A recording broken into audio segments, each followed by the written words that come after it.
Students, whatever homework is given to you, you have to submit it on the very next day between 8 am to 1 pm to the given WhatsApp number, and it is compulsory to submit your homework as your attendance will be marked on the basis of your submission. Hello students, I am Kavita Gopani from KGK school. We will learn here the chapter number 9 of standard 9, that is the fundamental rights, duties and directive principle of state policy. In this previous chapter, in this lecture, we have learned about the rights of freedom and the rights of equality. Now we will learn the rights against exploitation.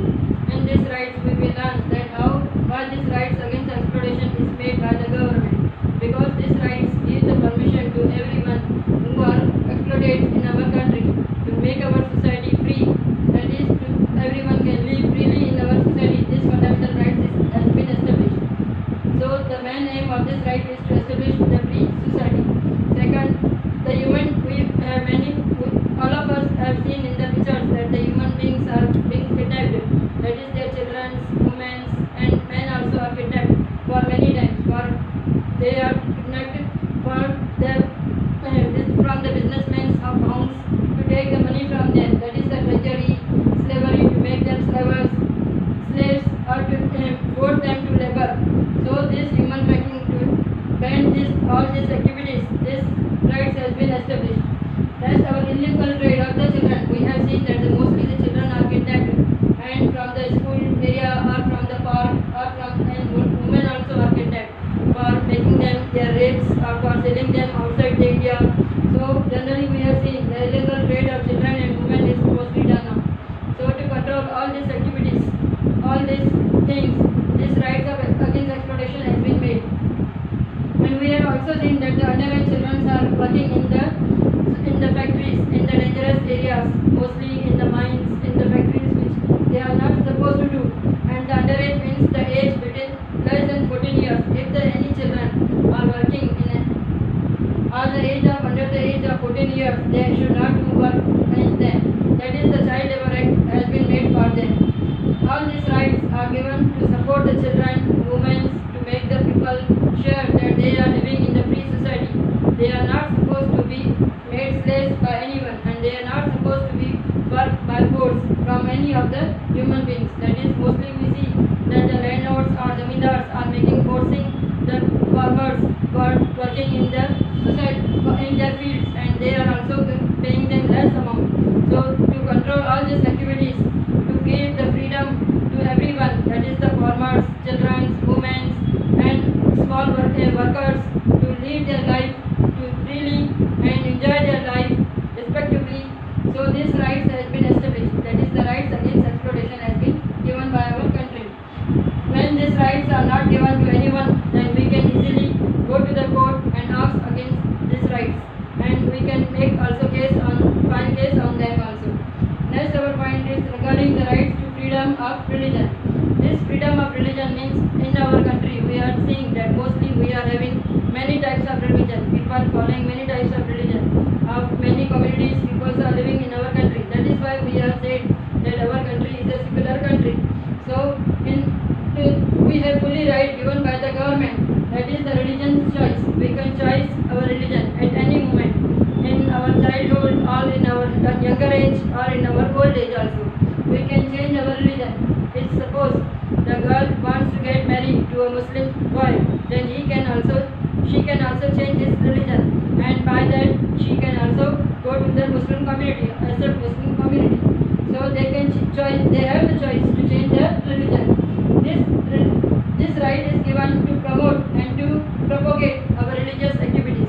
Mostly this main aim of this right is that if we want to propagate our religious activities, we want to propagate our religious themes, our scholars about their writings, then also this right make our work easily. No religion of state of its own. It means that the state does not possess any kind of religion as its own. No religion, that the government cannot ask anyone that if you are not Hindu, then you should not be getting this right, or if you are not of Christian community, then you will not get this right. That it means state has to follow and to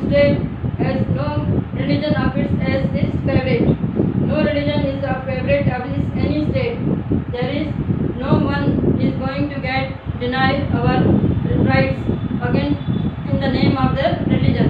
If any officer is asking us that you are not from this community, so you will not get this right, it is not possible. If it is doing so, it means he is doing a crime. He is not following the rights. So no religion of the state of its own is mentioned. No funds are used as a public taxes.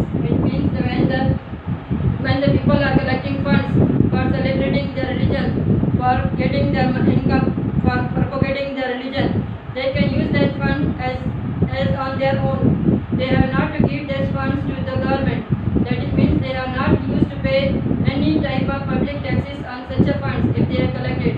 As we have shown that when our Britishers were having control on us, many of our religious formers, many of our religious writers have asked people to donate their money so that we can get our freedom from our country. So for that we have supposed to take 1 lakh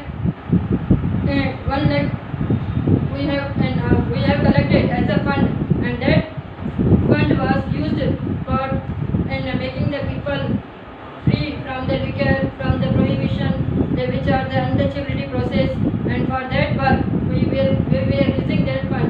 So we have not to pay any type of public taxes on the funds which we have collected. That is, no funds are used as a public for any public taxes. Next point is no government grant can impart religious education. No government grant. It means when we are asking for a grant, then the government has the proper authority. So not to use any type of government grants as to religious education on any type of religion. Means no religious. If any Hindu religion school is asking for the grant, then government has to supposed to give it. If it has proper education facilities and everything, and if the Christian school is also asking for the grant, then government is supposed to give them grant. That is, no government grant can be granted or imparted on religious education. No religious matters by school, no religious meeting by school. It means any school, if it is following and saying the people, saying the children that you should follow the Hindu religion only, or you should use the in a Sindhi religion or in a Muslim religion only, you should pray first in this religion, in this way, then it is not to be supposed they are to do so. If they are following the religious matters, religious problems creating and having meetings of any one of type of religion, they are not supposed to do. And if this activity is going on, then it is going to be an illegal point. So the freedom of religion means we can follow any type of religion at any moment. In our younger age, in our old age, in our childhood, we can change our religion if we want. If we want to go to any of the church, in temple or mosque or any public place, religious places, we can go. No one is going to going to stop at any moment. For why we are Hindu from Hindu community, and we are going to Muslim mosques and everywhere. So we are freely to move to any type of religious places and to follow any type of religion. Next, our point is about the cultural and educational rights. This cultural and educational rights means the government has given this cultural and education rights to promote the education to our children. That is to make the children mostly to get more and more education, and to develop our cultural activities more and more in our country also and in abroad also, so that our unity, diversity can be maintained. And for this, if we want to preserve our religious languages, identity, scripts, which books we are having from years ago, that we have mostly we have epics, that is Mahabharata, Ramayana. These epics have been given by our scholars in the earlier age.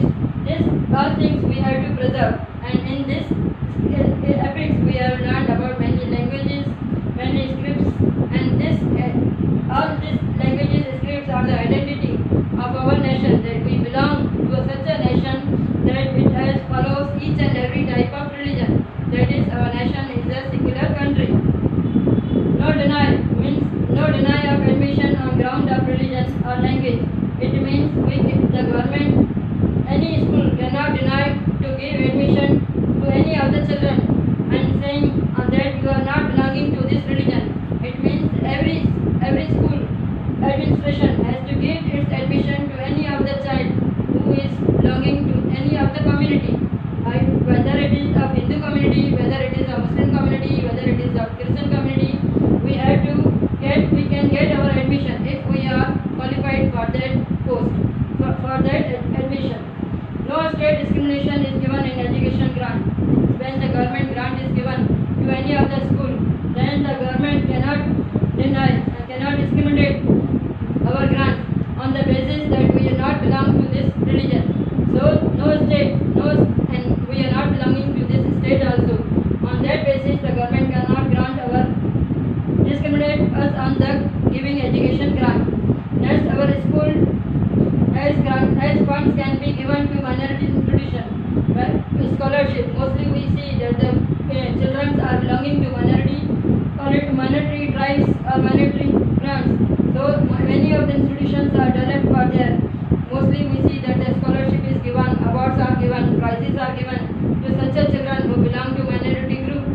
So minority group means the children who are having the less population in our country.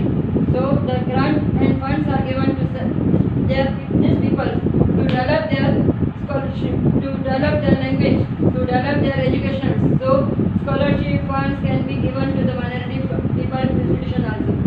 Our last right is constitutional remedies. This constitutional remedies means that if all the rights which we are given by our grant, if anyone is denying this or from any rights are not supposed to give these rights, then we can directly go to the Supreme Court. That is, a right can be made in Supreme Court on the grant of the fundamental rights. If any of the government officer we are asking and we are not getting all these rights properly, and any of the officer is not giving us these rights, then we can easily go and make the case, then file the case against him. And that is the education rights help us in filing this case. And then the Supreme Court gives orders to us. Supreme Court orders, instructions are given to us, and we should follow this all orders and instructions as per the government's given. And all this court's activities are done according to the Parliament's rules. Supreme Court has to give the orders as per the Parliament rules and regulations. Nobody can oppose the court's order. These orders are given, but the followers, but the people who have filed the case, they are not going to accept, then he has to be fined or he has to be punished. And for that, we should not oppose any of the court's order. Thus, Dr. Babasaheb Ambedkar, the most familiar followers, had said that the constitutional remedies is the soul of the constitution. It means if we want all these rights, if we want to enjoy all these 6 rights, we can get all these rights on the ground of the educational remedies. So it is said that